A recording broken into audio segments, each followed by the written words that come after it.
In this video, we will be making 4 servings of a beef and onion stir fry served with rice. To start, let's prepare the beef. Here I have 500 grams of rump steak, but you could also use any other cut of relatively lean beef. These are pieces that were cut from a larger piece of beef, so they are already in smaller strips. With each strip, we want to thinly slice against the direction of the muscle fibers to help make the pieces more tender. I cut my pieces into strips since the beef was already in pieces, but you could cut it into rounder or square-shaped slices if you like. In any case, once the beef is all sliced, put it in a bowl and add 1 tablespoon of corn flour or cornstarch, 1 teaspoon of white sugar, half a teaspoon of bicarb or baking soda, 2 tablespoons of soy sauce, and 1 tablespoon of Shaoxing cooking wine. Mix the marinade in with your hands, being quite rough. Keep mixing until all the liquid has been absorbed, which took me around 1 minute or so. Once mixed, put this in the fridge until we are ready for cooking. You can also do this step a few hours ahead or even the night before for even more tender beef. Next, let's prepare the vegetables, which will first start with brown onion. I am using 2 relatively small onions here, which is probably equivalent to 1 large onion. In either case, we want to cut the onion into pieces which are similar in size and shape to the beef. Because my beef was in long strips, I cut my onion into strips too. To do this, I cut both ends off the onion, then cut the onion in half. Make a V cut into the root end of the onion to remove the inner root which holds all the layers together. Then cut each half into thick strips, similar in size to the pieces of beef, along the length of the onion. Repeat for both sides and both onions, then set aside in a bowl until ready for cooking. And we will also add some spring onion, or green onion, or scallions. I forgot to film it, but here I have 4 spring onions which are just chopped on a sharp angle to get long thin pieces. Keep these in a separate bowl. Next, let's prepare the aromatics, which in this case is garlic. I am using 5 cloves of garlic, which just need to be smashed with the side of your knife, then roughly chopped. Chop all the garlic until it is in small pieces, but it doesn't need to be too fine for this dish, just a rough chop will do. Then place it in a bowl and set aside. And lastly, let's prepare the sauce. To a bowl, add the following ingredients. 1 tablespoon of corn flour or cornstarch, 1 tablespoon of white sugar, 1 teaspoon of chicken stock powder, half a teaspoon of white pepper. I am adding about a 1/4 teaspoon of Chinese 5-spice powder, but that is optional.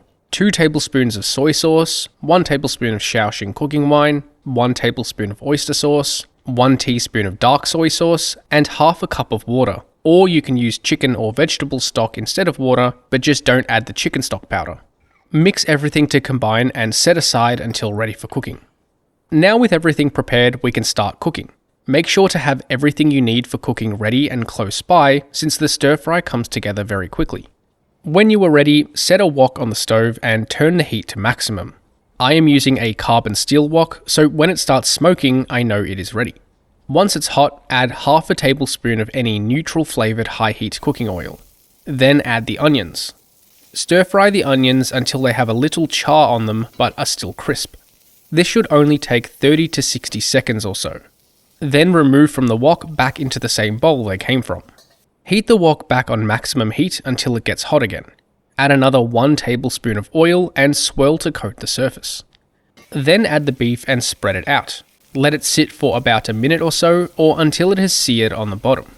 Then we will mix it again before letting it sit for another minute. Repeat this for a total of 2 to 3 times, or until the beef is mostly cooked. Once the beef is about 90% cooked, add the chopped garlic. Stir fry for about 30 seconds or until it becomes fragrant. Then add the sauce. Just make sure to stir it first because the corn flour will have set at the bottom of the bowl. Mix the sauce through until it bubbles and thickens up. At this point, you can add more water if you want more sauce, but this is enough for me. Once it is thickened up, turn the heat off and add the cooked onion, spring onion, and 1 teaspoon of sesame oil and stir everything to combine.